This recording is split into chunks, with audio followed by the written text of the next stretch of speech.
espírito e, endeusando a matéria, abrimos entrada à dor para participar de nossa vida.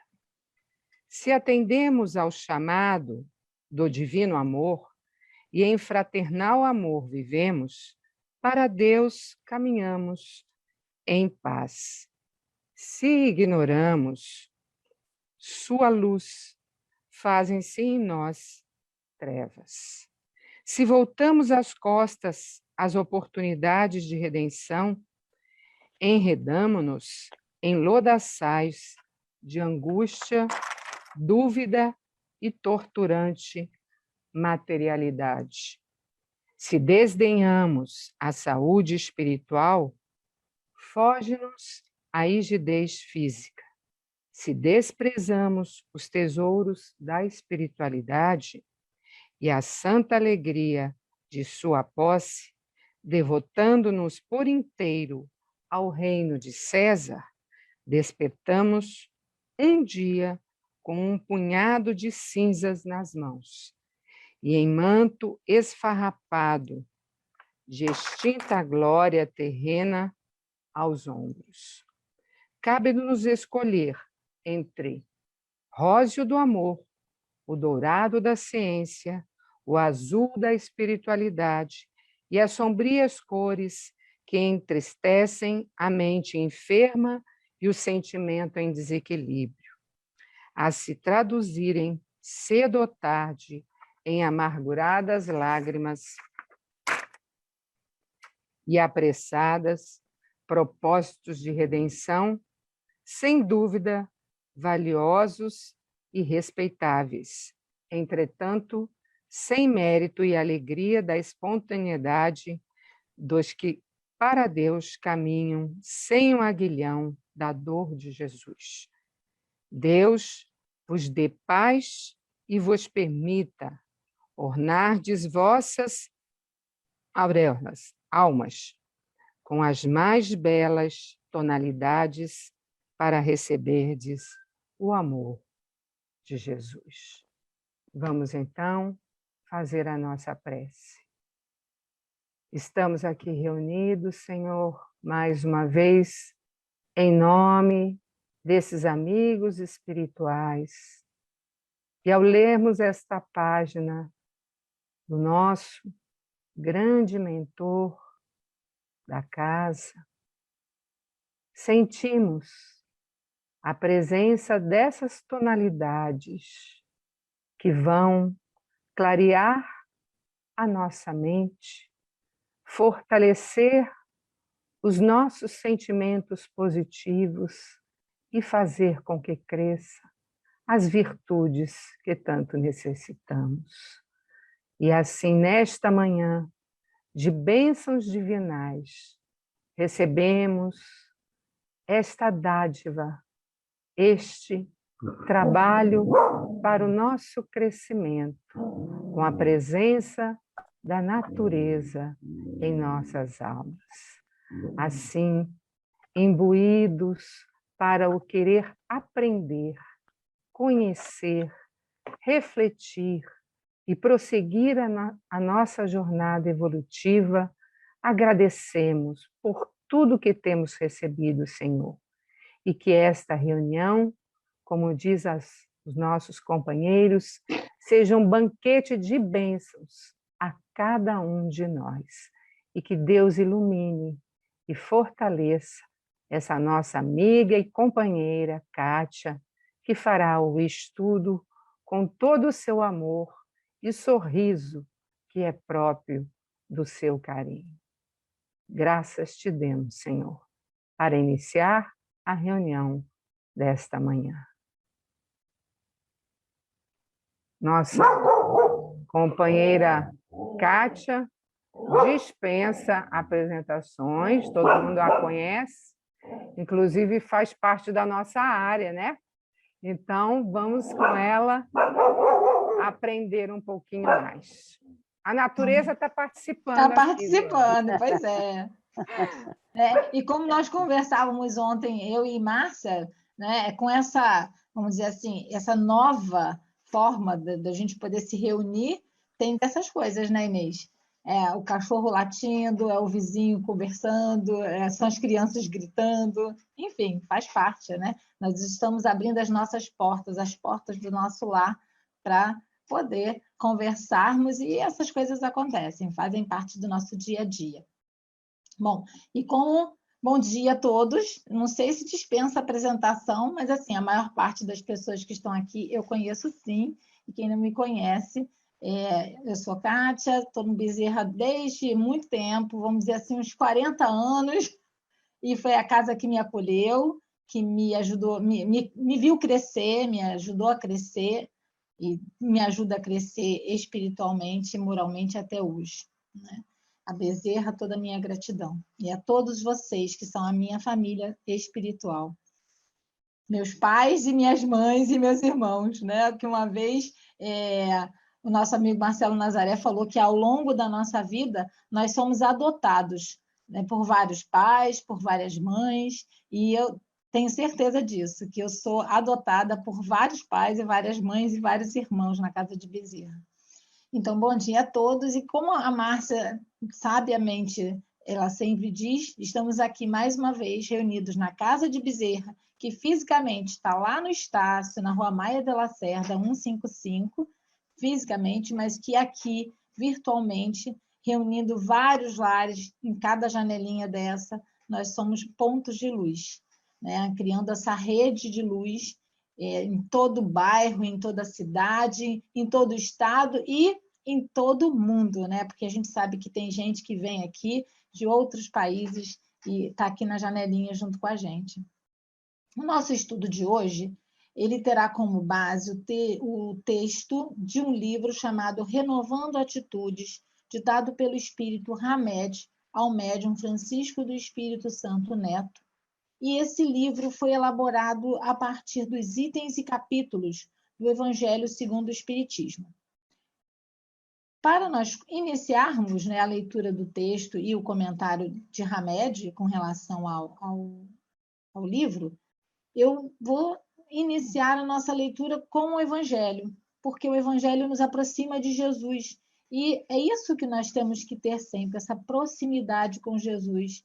Nós não podemos perder nunca. O Mestre tem que estar sempre junto a nós, e nada melhor que o Evangelho para fazer com que ele esteja dentro de nós, no nosso coração e no nosso lar. E o capítulo que nós vamos pegar para lermos e refletirmos será o capítulo 18, que tem como título Muitos os chamados, poucos os escolhidos. Quem são os chamados? Todos nós, né? Todos nós. Os escolhidos, todos nós. E o Mestre nos chama. Os itens que nós vamos abordar serão os itens 10, 11 e 12, e o título é Muito se pedirá a quem muito recebeu. O item 10 é uma fala de Jesus e diz o seguinte: o servo que souber da vontade do seu amo e que, entretanto, não estiver pronto e não fizer o que dele queira o amo, será rudemente castigado. Mas aquele que não tenha sabido da sua vontade e fizer coisas dignas de castigo, menos punido será. Muito se pedirá a quem muito se houver dado, e maiores contas serão tomadas àquele que em mais coisas se haja confiado. Está no Evangelho de Lucas, essa passagem, no capítulo 12, versículos 47 e 49. E o item 11, também uma fala de Jesus: vim a esse mundo para exercer um juízo, a fim de que os que não veem, vejam, e os que veem se tornem cegos. Alguns fariseus que estavam com ele, ouvindo essas palavras, lhe perguntaram: também nós, então, somos cegos? Respondeu-lhe Jesus: se fosseis cegos, não veríeis pecados, mas agora dizes que vedes, e é por isso que em vós permanece o vosso pecado. Está no Evangelho de João, capítulo 9, versículos 39 a 41. Aqui Jesus fala dos fariseus e a gente ouve em várias passagens de Jesus ele falando sobre os fariseus e também se dirigindo a eles como hipócritas, não é? Quem fala. E na passagem de Mateus, no capítulo 23, tem assim: ai de vós, escribas e fariseus hipócritas, porque sois semelhantes aos sepulcros caiados, que por fora se mostram belos, mas interiormente estão cheios de ossos de mortos e de toda a imundícia. Então, os fariseus eram um grupo fechado de judeus muito conservadores, apegados às tradições e aos costumes dos seus ancestrais, eram inflexíveis e eram acusados de serem falsos, de viverem uma religiosidade de aparência. Por isso, Jesus os chama de hipócritas, porque falavam, mas não faziam, né? Não se esforçavam por fazer.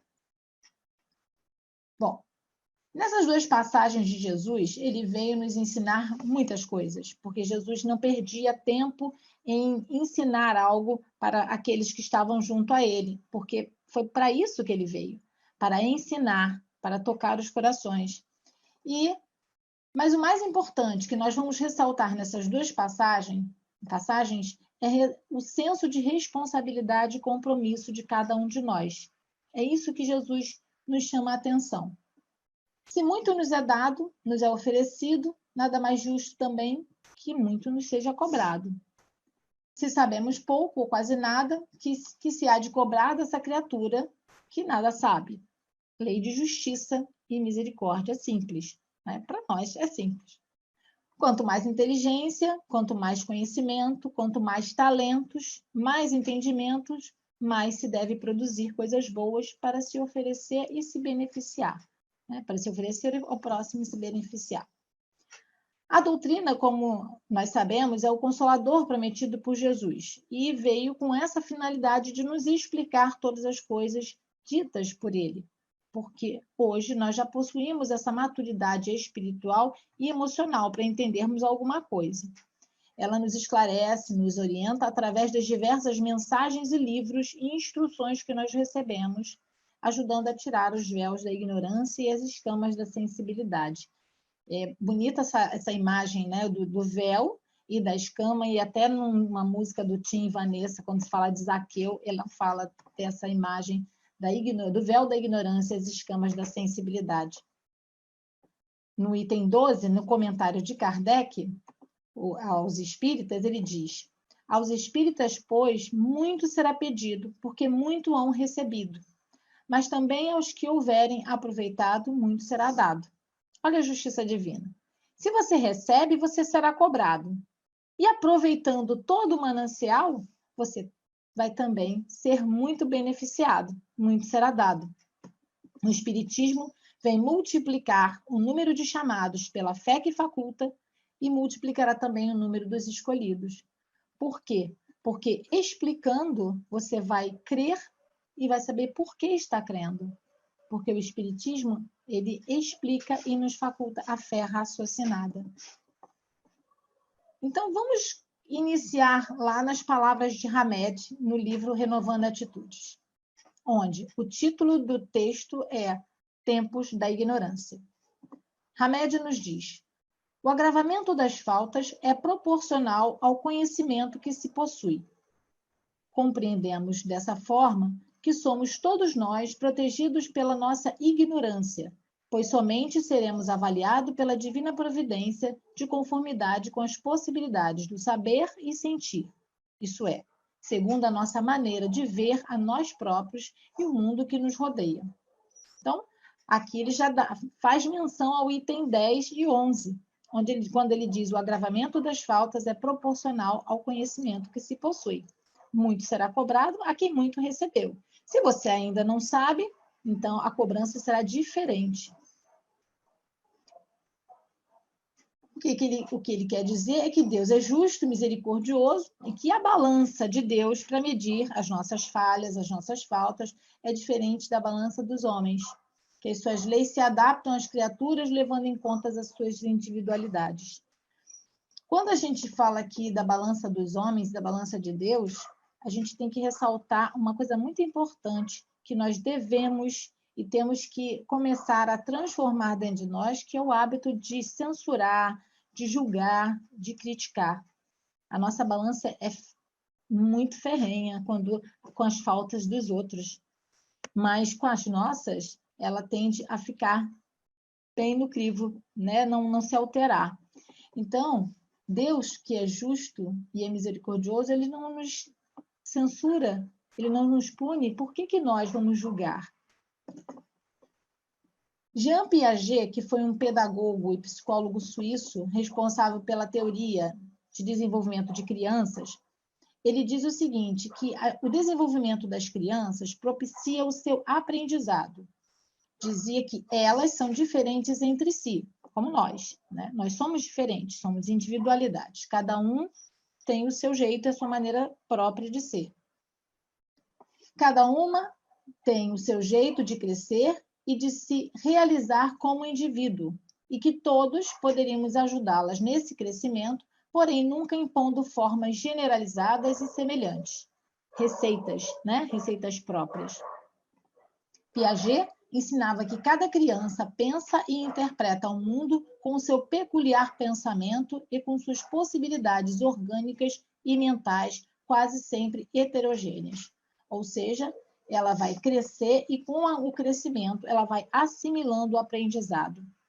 Cabe ao adulto ir dando as informações corretas no tempo correto e uma coisa muito importante que eu aprendi na evangelização com a Lúcia, que esteve à frente da direção do DIS, Departamento de Infância e Juventude da nossa casa, onde ela dizia que educação é observação, é a observação.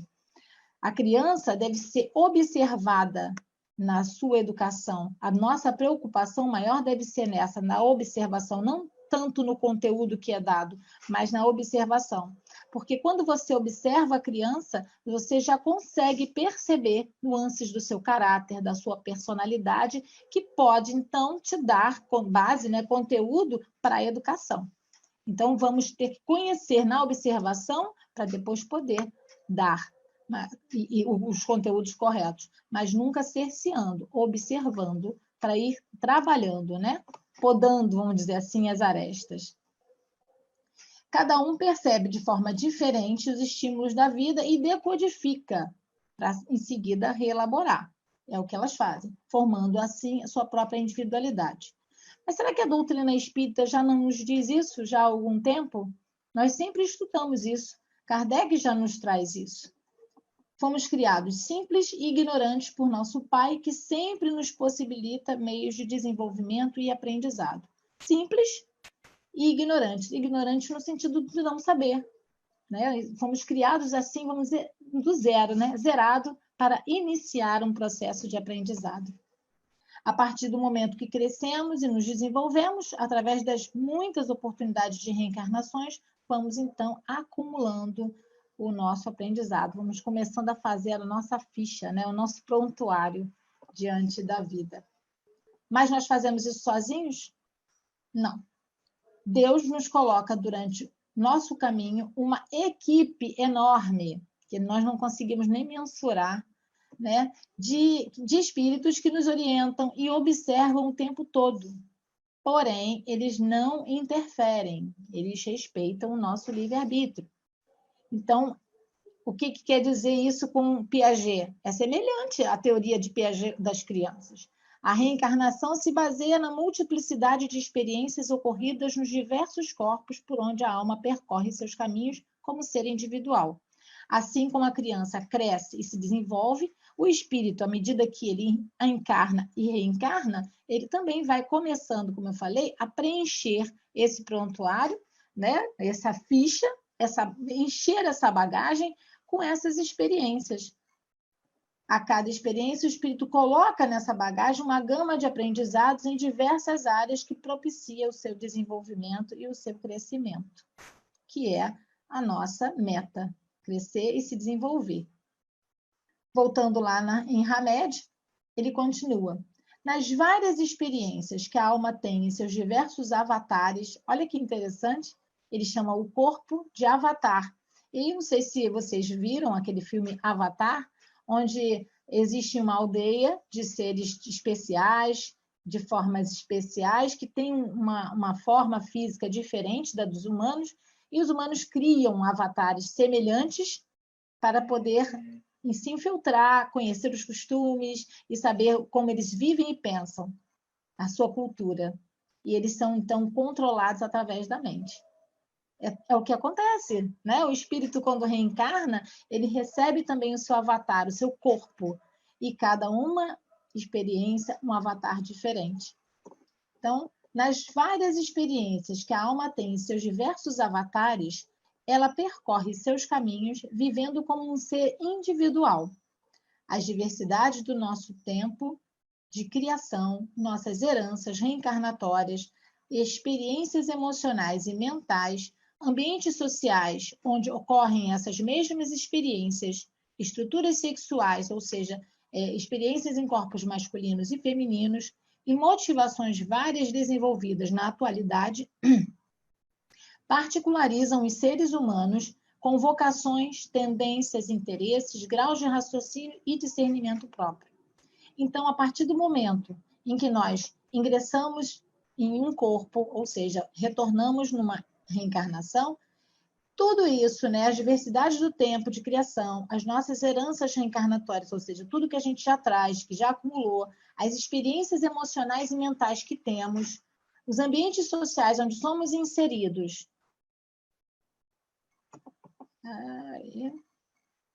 as motivações várias desenvolvidas, nos corpos, as experiências emocionais desenvolvidas nos corpos masculinos e femininos, que exercem funções tão diferentes, né? E as nossas tendências e vocações vão, então, fazer com que o nosso crescimento, o nosso desenvolvimento se propicie. Relativos e não generalizados devem ser os modos de ver as pessoas. Ou seja, não podemos generalizar. A humanidade está um caos, a humanidade não tem fé. Não, não podemos fazer isso. Somos diferentes. Cada um de nós tem os seus valores já construídos, tem a sua bagagem já construída de experiências. E nós não podemos dizer, fulano é assim, né? A sociedade está assim, a sociedade é feita de cada um de nós, e cada um de nós pensa de forma diferente. Aí ele fala o seguinte, ele coloca aqui uma relação. O próprio direito penal classifica e pune os crimes dentro dos padrões do intencional ou doloso, passional ou ocasional. Por que o poder inteligente que nos rege iria julgar-nos sem levar em conta o nosso tempo da ignorância e nossa relatividade? Se até, né, no nosso direito penal, os crimes têm a sua própria característica, por que Deus iria nos punir ou julgar de uma forma generalizada? Em primeiro lugar, Deus não pune, Deus não castiga. A gente tem que... Eu tinha muito cuidado disso quando os meus filhos eram pequenos, de dizer assim, olha, não faça isso porque Deus castiga. Deus não castiga. Nós somos escolhas, resultados de escolhas. Nós estamos chegando, então, ao título do nosso tema, né? Deus, nosso Pai, nos criou simples e ignorantes, como nós já dissemos, e nos acompanha os passos, o nosso progresso, desde que nós éramos princípio inteligentes. E nos dá, até hoje, as mesmas possibilidades para que nós possamos nos desenvolvermos e crescermos espiritualmente e moralmente. Todos nós recebemos igualmente as mesmas possibilidades. Ele é um pai justo, como nós tentamos ser também justos com os nossos filhos. Ele tem cuidados, como nós também temos dentro de nós o cuidado e o que rege isso tudo, o amor. Deus é amor. Nós somos criados por ele, somos filhos dele. Então, ele nos ama. Se fomos criados por Deus, temos dentro de nós, em pequenas sementes, a essência divina, né? E as suas virtudes. Só que, como um bom pai, né, um sábio, ele não nos deu tudo pronto. Ele nos deu sementes. Estão lá dentro da nossa consciência. Cabe a nós agora começar a desenvolver essas sementes, a preparar esse solo para que ela possa encontrar condições para se desenvolver, para germinar. Desde que recebemos o nosso livre-arbítrio e nos tornamos espíritos, começou aí o nosso desenvolvimento para o alto, para um dia nos juntarmos a todos aqueles que trabalham com Jesus. Ninguém tem dúvida, né, que um dia nós vamos estar lá. junto a eles, trabalhando na construção dos mundos, ajudando a todo o universo e ajudando a Deus na construção da sua obra. Deus não cria nada para destruição, e sim para evolução e transformação, e nos dá as possibilidades desde sempre. E aí, dando assim uma volta na história, né, nós vamos ver o seguinte: apesar de acharmos, né, de parecer que a humanidade terrestre está entregue às suas próprias forças, ao fazermos algumas reflexões com base nos dados da nossa própria história, notamos que isso não é verdade. Muito devemos a esses espíritos superiores que desde o início estão conduzindo esse leme dessa embarcação, como a música que nós cantamos na evangelização, que Jesus está sempre nesse leme, né? E os espíritos que aqui vêm com o fim de aprender e progredir.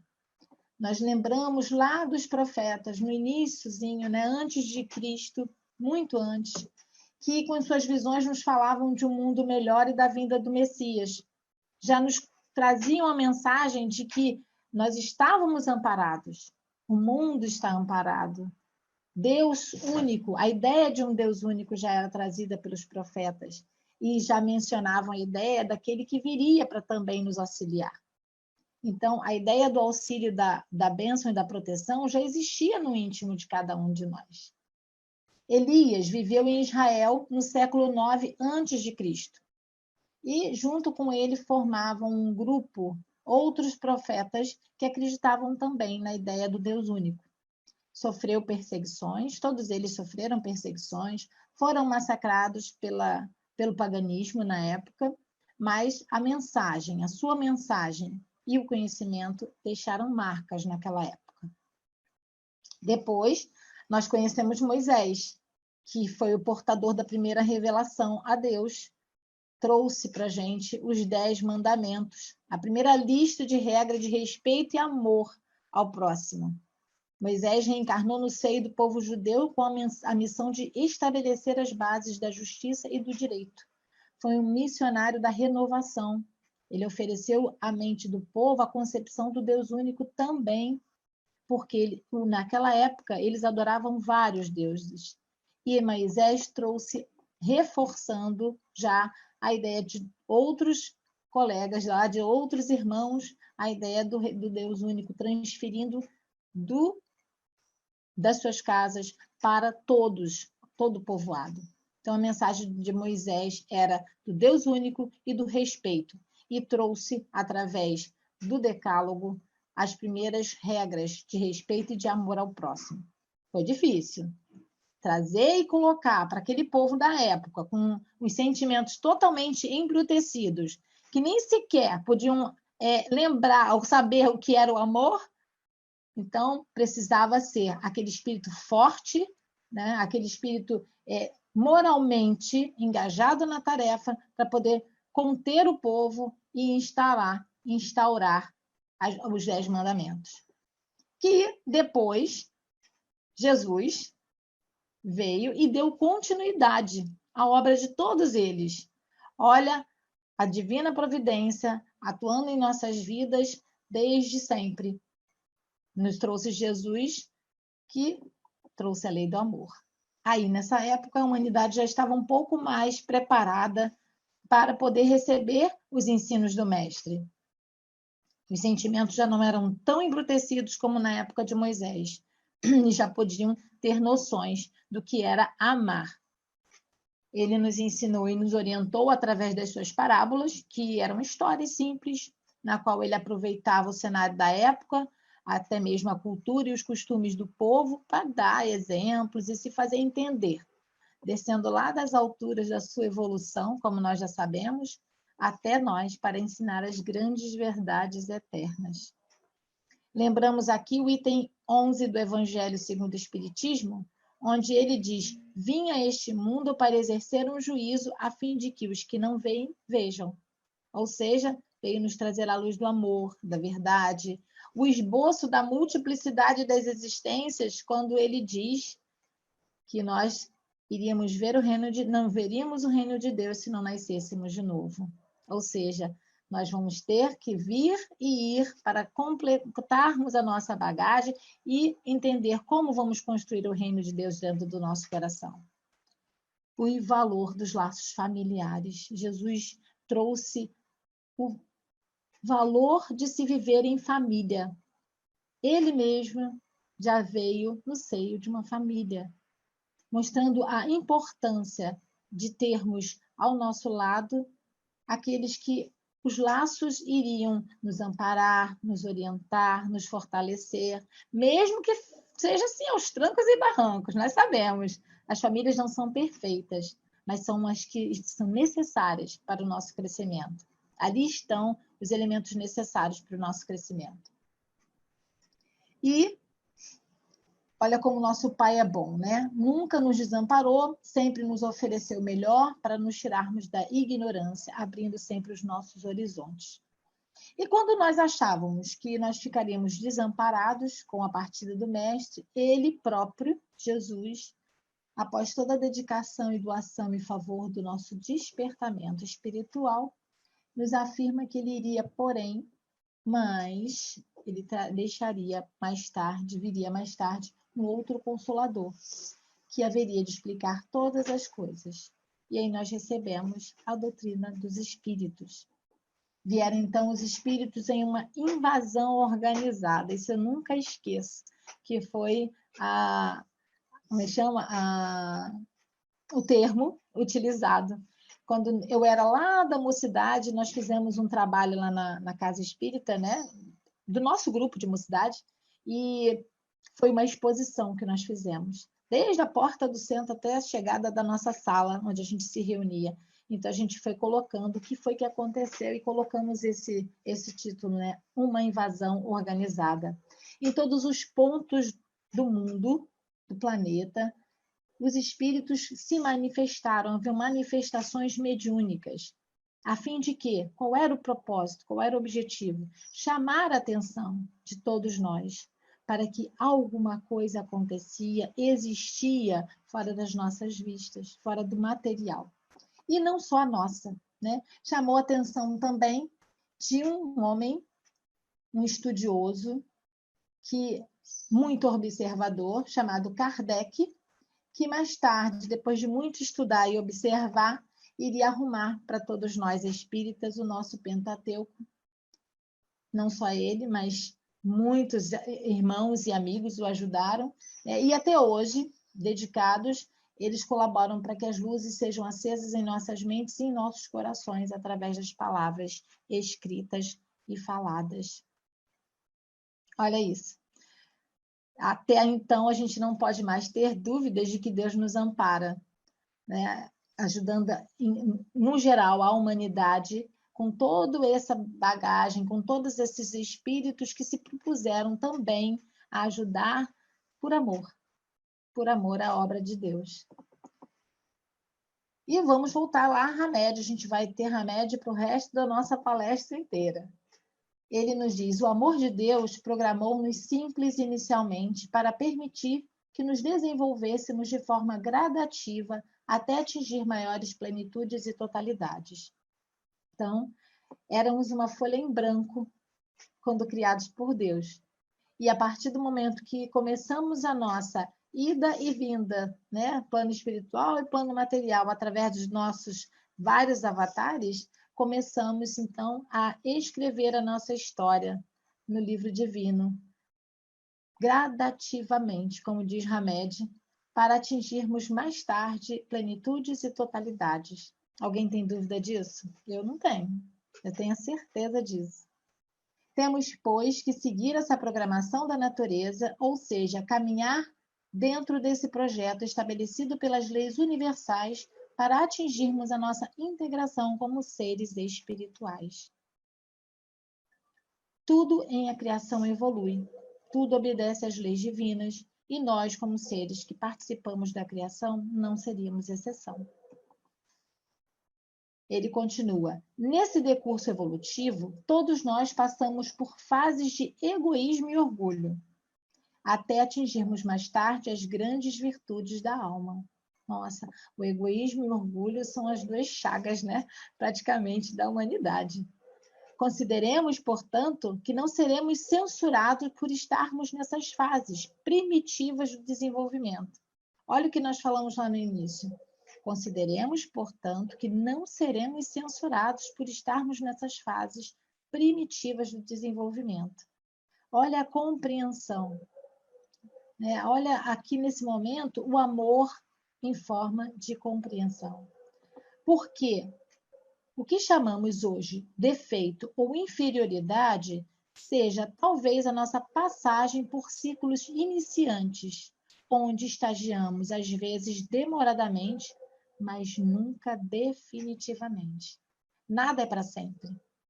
Nada em nossas vidas é para sempre. Nenhuma fase da nossa vida é para sempre. Nenhum momento, nenhum estado, nada. Então, ele diz aqui que consideremos, portanto, que nós não seremos censurados, que, afinal de contas, nós estamos aqui num processo de desenvolvimento. E que se por muitas vezes nós paramos, né, nós estacionamos por um defeito ou inferioridade, isso aí pode ser demorado, mas não é definitivo. Por quê? Porque nós somos criados para evoluir, para crescer. E por mais que a gente seja teimoso, por mais que a gente empaque, né, a gente não vai ficar ali por muito tempo. E não é porque Deus quer, não, é porque nós queremos. Deus vai nos oferecer as possibilidades. Ele quer realmente que nós possamos crescer e evoluir, mas depende da nossa vontade também. E o que vai acontecer? Muitas vezes a gente para, se demora, fica, mas chega um momento que a gente não suporta mais ficar parado. É da nossa natureza o crescer, é da nossa natureza o agir, o estar em movimento. E aí nós mesmos decidimos andar. E aí Deus está sempre pronto para ajudar. É assim que Deus e os benfeitores espirituais nos enxergam. Eles não nos censuram e nem criticam, apenas nos mostram as falhas e nos oferecem as oportunidades para que possamos reparar o erro e aprender com ele. E assim também que deve ser a nossa conduta com relação a nós mesmos, né, e os nossos erros e os erros dos outros. Se nós não gostamos de ser censurados, criticados ou julgados, por que nós vamos fazer isso com os outros? Os espíritos nos ensinam isso. Eles não nos censuram nem criticam, apenas nos mostram as falhas e nos oferecem as oportunidades. Às vezes, não vai dar para a gente mostrar falha para ninguém, porque muitas vezes a gente não tem nem como chegar e falar com as pessoas, mas a gente pode usar da oração e do nosso exemplo. Porque se a palavra não resolver, o exemplo vai arrastar. Não é assim? O exemplo sempre convence mais do que a palavra. Porque o exemplo, quando a gente faz, quando a gente se propõe a executar, é porque nós estamos falando através dos nossos atos. E ele continua assim: coisas inadequadas que vemos em outras pessoas podem ser naturais nelas, ou mesmo do tempo da ignorância, e representam características próprias de sua etapa evolucional na estrada por onde todos transitamos. Então, ele fala aqui desse tempo da ignorância, que mais tarde, mais lá na frente, a gente vai esclarecer melhor. Mas ele diz que as coisas inadequadas, as coisas que não estão certas, que nós vemos em outras pessoas, a gente não, né? A gente nunca vê na gente. O que a gente vê nas outras pessoas podem ser naturais delas, ou mesmo do tempo da ignorância. Ela não sabe que está errado. E representam características próprias da sua etapa evolucional na estrada por onde todos transitamos. Alguns mais avançados, outros ainda na retaguarda. Aí, novamente, ele fala, momentaneamente. Ou seja, não existe uma regra no que diz respeito e ao que está certo ou errado no nosso modo de agir, de pensar, de sentir. Cada um de nós está num degrau na escala evolutiva. Sentimos e agimos de conformidade com o grau de esclarecimento ou com o nosso tempo ou ciclo, ou fase da ignorância. Estado em que estacionamos momentaneamente a fim de digerir e receber novas informações, que após assimiladas e incorporadas, essas informações passam a seguir novas etapas no desenvolvimento e no crescimento espiritual. Então, ele diz o seguinte aqui, que esse tempo da ignorância é o tempo onde a gente, ignorância no sentido de que nós estamos ainda por receber o conhecimento, ele diz que é um ciclo, é uma fase, e que vai passar. Que é nesse momento aqui que a gente fica parado, né, estacionado, que a gente não fica totalmente sem fazer nada, mas que a gente fica ali digerindo, ou seja, assimilando, refletindo sobre tudo aquilo que está acontecendo na nossa vida. Nos dias de hoje, com todo esse desenvolvimento tecnológico, é até mais fácil, né, os desafios da vida serem, né, mais vencidos, contornados. A facilidade de acesso da informação nos permite isso, a facilidade do raciocínio e da reflexão traz o amadurecimento até um pouco maior, né, e mais rápido. Vivemos num momento, numa fase muito delicada e muito difícil, mas é muito rica de oportunidades, sabe? E de aprendizado para o crescimento. Temos que entender o seguinte, muita gente ainda não tem acesso a isso, né? E está aí o nosso momento de aprendizado e o nosso momento de trabalho, que é levar a essas pessoas, sempre que tivermos oportunidade, esses ensinamentos, da forma e da maneira que eles puderem entender, que eles puderem assimilar. Hamed diz, não somos responsáveis por aquilo que não sabemos. Olha lá o item 10 do Evangelho. Não sofreremos um castigo por atos ou atitudes que ignoramos. Deus é justo, não é? Só vai cobrar aquilo que você sabe. É igual o professor. Se o professor dá a matéria, ele vai cobrar a matéria que ele deu, não é isso? Se ele não deu, ele não vai cobrar. Simples. Até porque Deus não castiga nem pune ninguém. Estamos todos e tudo que existe imersos nessas leis do universo. E se algo acontece é porque é fruto das nossas escolhas. Na verdade, nós escolhemos escolhas o tempo inteiro. Essas ideias de punição aleatória são frutos da nossa incapacidade de refletir sobre a bondade de vida. Então, assim, vamos tentar pensar um pouco em Deus como Pai bom, justo, amoroso, e vamos eliminando essa nossa ideia de que ele pune. Então, isso aí é uma imaturidade nossa. O que nós chamamos de sofrimento é simplesmente resultado da nossa falta de habilidade para desenvolver as coisas corretamente. Pois na vida não existem prêmios nem castigo, somente consequência dos nossos atos, ou seja, lei de causa e efeito. Então, é interessante também que nós temos que desenvolver habilidades para entendermos os sofrimentos ou desafios, como eu gosto de chamar. Porque sofrer é tão pesado, né? A palavra sofrimento é pesado demais. Mas quando nós encaramos o sofrimento como desafio, nós começamos a desenvolver essa habilidade de lidar com ele. E aí ele passa a não ser tão pesado. Ele passa, na verdade, a ser aquele, vamos dizer, aquele objeto a ser ultrapassado, né? Aquela conquista a ser feita. Lembramos que, à medida que aprendemos que despertamos a nossa consciência para a verdade, maiores serão os nossos compromissos perante a lei da existência. Aí, cada vez que nós ficarmos mais espertos, mais compromissados nós estaremos.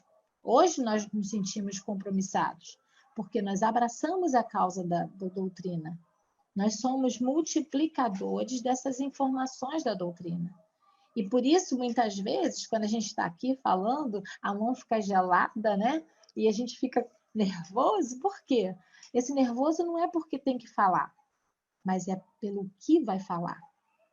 É a responsabilidade da informação que você vai estar passando. Que, na verdade, não são só esses 37 que estão aqui, mas a legião enorme que a gente não está vendo, mas que também estão ouvindo. Então, você não fala só para 37, né? Então, você fala para muito mais. E a responsabilidade no que está falando, porque a doutrina é a nossa bênção.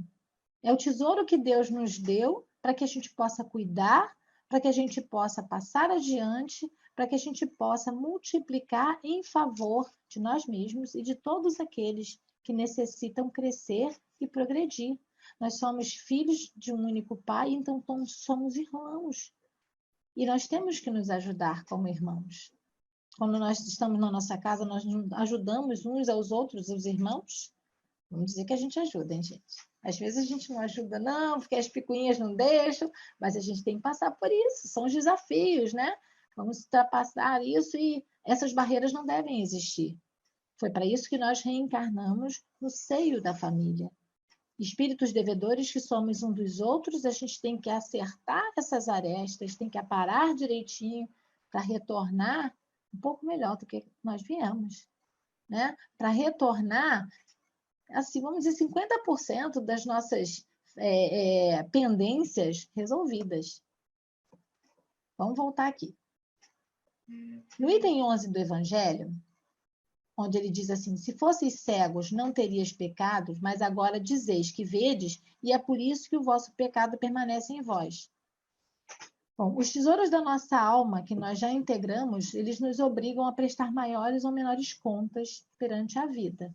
Né? Porque quando a gente não sabe, a gente não está vendo. Mas a partir do momento que a gente sabe, é como se o véu fosse tirado e as coisas ficassem muito claras à nossa frente. Nós, os espíritas, temos em nossas mãos esse tesouro de bênçãos e não podemos deixar passar a oportunidade do esclarecimento, de expandir nossos sentimentos e os nossos pensamentos a todos aqueles que quiserem. Né? Não vamos respeitar também o livre-arbítrio das pessoas, a todos aqueles que quiserem. No item 12, já é a explicação de Kardec. Né? E ele diz o seguinte: o ensino dos espíritos, a doutrina espírita, não é circunscrita, ou seja, ela não é limitada a sábios, adultos e ricos. Ela, assim como o Evangelho de Jesus, veio para ricos e pobres, sábios e ignorantes, crentes e incrédulos. E como nós já havíamos dito, ela é mais uma oportunidade de Deus para nos tirar do tempo da nossa ignorância, dessa fase de pausa do nosso aprendizado, porque todo aquele que recebe esses conhecimentos recebe também a responsabilidade do despertar da consciência, que nos cobra a todo instante, né, estarmos progredindo cada dia mais para o alto, para o desenvolvimento moral. E quando ele diz aqui que a doutrina espírita, assim como o Evangelho, ela não é circunscrita, ela não é limitada a sábios, adultos e a ricos, ela, como o Evangelho veio para todos, para ricos e pobres, sábios e ignorantes, credos e incrédulos, nós temos que fazer com que cada um de nós seja portas abertas da doutrina, portas abertas do Evangelho. Cartas vivas, como diz Paulo, né? Cartas vivas aonde quer que nós estejamos. É para isso que nós aprendemos. Hoje nós estamos na casa de Bezerra. Amanhã a gente não sabe o nosso destino. Então, a Lídia, quando nós éramos do nosso grupo de estudos, ela dizia que cada um de nós está sendo preparado para assumir algo em algum lugar. Né? Algum compromisso em algum lugar, seja dentro da casa, seja fora da casa. Mães, estamos sendo preparados. Então, que possamos nos preparar a cada instante para multiplicar de forma correta, de forma amorosa, essas palavras que o Evangelho de Jesus nos traz e que a doutrina vem endossar, né? Que a doutrina vem auxiliar a entender. Porque por mais que possamos ler, por mais que sentemos em grupo de estudos para entender, todas as vezes vamos voltar e vamos descobrir coisas ainda que não havíamos visto. Por que isso? Porque nós estamos crescendo a todo instante. Então, se hoje a gente lê uma frase e entende metade dela, amanhã, semana que vem, daqui a um ano, você vai ler a mesma frase e você vai entender a outra metade. E aí a outra que você entendeu vai se tornar, você vai ver de uma forma diferente. Por quê?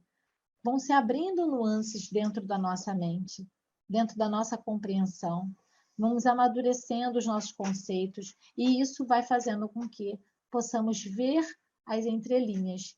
coisa que hoje, muitas vezes, não nos é possível fazer.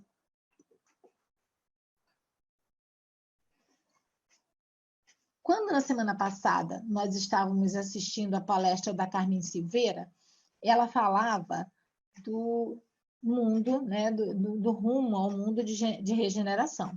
O nosso planeta Terra, ele está passando, né, está se transformando. Como nós já dissemos, Deus não cria nada para ficar parado e nem para destruir, ele cria para transformar e evoluir. E o nosso planeta ele está passando de um mundo de expiações e provas para um mundo de regeneração. Um mundo onde os seus habitantes vão poder vislumbrar facetas da paz que hoje nós não conseguimos, da harmonia, do amor, ou seja, muito melhor, né, do mundo que hoje nós vivemos. Estamos caminhando para isso. E diante de tantas informações, de saber que somos amparados por tantos, mas por tantos milênios, desde a nossa criação como um princípio inteligente até a nossa transformação em espíritos, eu pergunto para vocês. Eu vou responder, mas cada um de vocês pode responder também, viu? O que eu estou fazendo para que eu possa merecer estar nesse planeta de regeneração? Possa acompanhar essa evolução do planeta, porque ela se dará. Se nós quisermos estar lá, o que nós merecemos? O que nós temos que fazer? Então, eu coloquei aqui a minha resposta, né? Evoluir, ser feliz é o que eu quero. Então, eu tenho que crescer, eu tenho que me desenvolver. Eu tenho mais do que nunca, como já diz Bezerra, há muitos anos, né? Que o tempo já se faz urgente, então, urgentemente, tentar me melhorar, tentar progredir, tentar sensibilizar mais os meus sentimentos, tentar doar mais do que eu tenho dentro de mim, preparando a minha bagagem para seguir aí para esse rumo do mundo de regeneração. Então, o meu propósito é ser feliz, acompanhando o progresso do planeta nesse novo mundo de regeneração. Agora, o que falta? O que falta para que eu faça isso? A isso eu não vou responder. Eu vou pensar e responder intimamente. Cada um de vocês também tem que pensar. Então, assim, as perguntas são as seguintes. Depois de tudo isso que nós ouvimos, qual é o meu propósito de vida? O que eu tenho? O que eu quero para a minha vida? A minha vida material e a minha vida espiritual e moral. O que eu quero? Eu quero ser feliz. Eu quero acompanhar o progresso do planeta. Eu quero me capacitar para estar lá, junto a todos os meus irmãos, a todos os meus companheiros nesse mundo de regeneração. Mas o que eu estou fazendo para que isso aconteça? Aí a gente tem que pensar. A Inês leu uma frase que me tocou quando ela leu na abertura, onde diz que nós estamos desprezando o espírito e endeusando a matéria o tempo inteiro. Mas é um comportamento que hoje em dia já não nos cabe mais. E nós insistimos, porque nós ainda somos crianças espirituais. Então, que nós possamos ter mais alertas para todas as mensagens que nos chegam dos espíritos, nos chamando a atenção que é urgente que se faça a nossa reforma íntima, que é urgente que se faça prioridades na nossa vida espiritual e moral. Nós buscamos muito a nossa melhora material, o nosso progresso, o nosso sucesso material, como a Inês colocou na nossa página de abertura. Mas, igualmente, valor temos que dar ao nosso sucesso moral, ao nosso sucesso espiritual, ao nosso crescimento espiritual. Porque daqui a pouco, quando houver essa separação, vamos dizer assim, né? A gente quer estar lá no mundo de regeneração. Mas se a gente não se encaixar nos padrões, nós vamos ser convidados gentilmente a ocupar outros mundos de expiações e provas.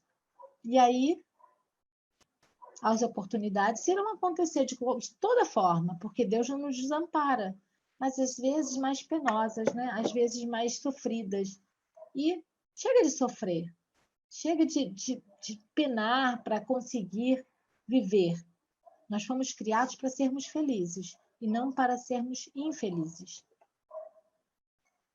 Olha, acreditem, não é fácil. Tá? Eu coloquei, não é fácil, mesmo porque o que é fácil não é conquista, é só aquisição. E a gente precisa conquistar para que a gente não perca. Tudo que nós conquistamos é nosso e nós não deixamos para trás. O espírito experimenta dentro de si sempre uma luta muito constante entre o bem e o mal, entre o comodismo e a vontade de mudar, de sair do estado que nós estamos já há muito tempo e que nós acabamos de constatar que não é o melhor para nós, que nós temos que mudar. A vida é feita de renúncias e esse constante atrito de sentimentos, pensamentos, altos e baixos, que nos faz ultrapassar os tempos da ignorância, fazendo com que eles fiquem cada vez mais estreitos, eles nos capacitam. Vida a vida, não é dia a dia, né? Mas de vida a vida, a lugares mais felizes e a estados mais felizes.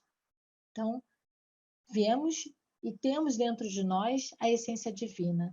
Só por isso já somos agraciados. Nós temos que fazer com que essas sementes que Deus nos deu, quando nos criou, que elas possam germinar e crescer. Vamos estar todos juntos lá na frente, cada um chegando no momento, mas estaremos todos juntos. A fatalidade para cada um de nós é a perfeição. E eu trouxe um texto para vocês que está no livro Lições da Vida, de Carlos Bacelli, do Espírito Irmão José. E ele fala dessa luta que nós estamos constantemente vivendo, ainda mais nos dias de hoje, né? Essa luta interna, que é altamente positiva, porque sempre nos mostra, sempre traz à tona coisas boas, né? Não muito agradáveis, e coisas agradáveis que nós já possuímos. E quando eu digo que é positiva, quando vem à tona essas coisas que não são muito agradáveis, é bom porque a gente se conhece. Fala, opa, isso aqui já não cabe em mim, não cabe nos meus propósitos. Por mais que ainda me agrade, eu tenho aqui na minha consciência que não é mais para mim isso. Eu tenho que mudar, eu tenho que transformar. E aí eu vou ler para vocês, para a gente poder entender melhor. O título é Luta, está no capítulo 3 do livro Lições da Vida. Dentro da vida, todas as coisas e todos os seres lutam para progredir. Luta a semente que germina, o verme que se arrasta, o pássaro que voa, o homem que caminha. A semente luta para exteriorizar as suas potencialidades íntimas. O animal luta exteriormente para sobreviver. Dentro do homem, um anjo encontra-se em gestação. Por isso, atualmente, a sua luta maior é na intimidade de si mesmo. No princípio da evolução, o homem lutava para sobreviver aos perigos e às intempéries. Agora, deve lutar para espiritualizar-se, construindo em si o reino divino. Disse-nos Jesus: Vós sois deuses. O homem só deixará de lutar quando houver alcançado as culminâncias do seu progresso espiritual. Abençoemos, portanto, as nossas lutas e não nos furtemos a elas, candidatando-nos a lutas maiores ainda. Assim como a mulher sofre as dores do parto para dar à luz, o espírito sofre para iluminar-se em suas próprias entranhas. Enfrentemos as nossas provas com coragem e aplicação, qual aluno que se debruça sobre o livro que lhe conferirá acesso a estágios superiores do conhecimento. Seja qual for o tamanho de nossa luta, convençamo-nos de que ela é do tamanho exato de nossas necessidades. Então, temos aquilo que necessitamos sempre para o nosso progresso. E que Deus possa sempre enxergar em nós a vontade de querer mudar e que Jesus possa estar sempre ao nosso lado através dos nossos benfeitores espirituais, nos estimulando, nos dando ânimo, nos dando força para que nós possamos ultrapassar os nossos próprios bloqueios, os nossos próprios desafios e, consequentemente, os desafios da vida. Então, essa foi a minha colaboração para vocês hoje. Que Jesus possa deixar esse ambiente em paz e harmonia sempre. Muito obrigado, Kátia, por essas lições para refletirmos, como disse você, sobre a nossa vida e o que estamos fazendo, né, dos nossos dias. E quando você vinha falando e fez as perguntas, eu estava aqui me respondendo. Quando é que nós vamos ter compaixão do nosso semelhante, né? Quando é que nós vamos compreender que cada um tem o seu tempo na ignorância, às vezes. Eu sei que um dia todos terão, mas será que vai demorar ainda tanto, né? Porque a gente vê tanta coisa difícil no nosso dia a dia, mas é o que você falou. São lutas que temos que fazer diariamente e que certamente vamos vencer. Quando a leitura da página, ele diz assim, fugir de enganos.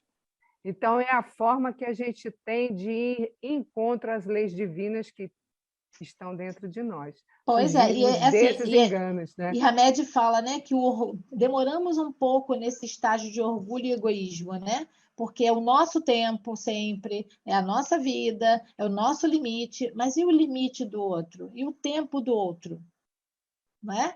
Então, é o que você falou. Quando é que nós vamos entender que o mesmo respeito que nós queremos para o nosso tempo, para os nossos limites, a gente também tem que dar para o tempo e limite dos outros, né? E logo no início da página, ele fala assim, Deus nunca nos deixa só, como você disse. Toda vez ele está mandando um recurso de amor. Sim. E nós estamos passando por um recurso que está difícil, mas é de amor. É verdade. Para nós pensarmos e meditarmos. Então, muito obrigado pelo estudo. Eu que agradeço. E vamos, então, encerrar fazendo a nossa prece final. Pai de amor e bondade, Jesus, mestre amigo, Bezerra, mentor de nossa casa, e todos esses ceareiros do amor que junto a nós se encontram. Resta-nos, nestes momentos, agradecer por tudo que temos recebido. Os desafios são muitos, mas certamente somos aprendizes constantes e, apesar de repetentes, conseguimos paulatinamente vencer um a um. Que todos nós, unidos neste amor que Deus nos dá, nesses recursos para desenvolvermos a nossa sabedoria e sairmos da nossa ignorância, possamos aproveitar cada minuto do nosso tempo. Para Deus não há tempo, mas para nós há. Então, que possamos aproveitar cada minuto do nosso dia, amando, servindo e trabalhando com Jesus. Graças a Deus.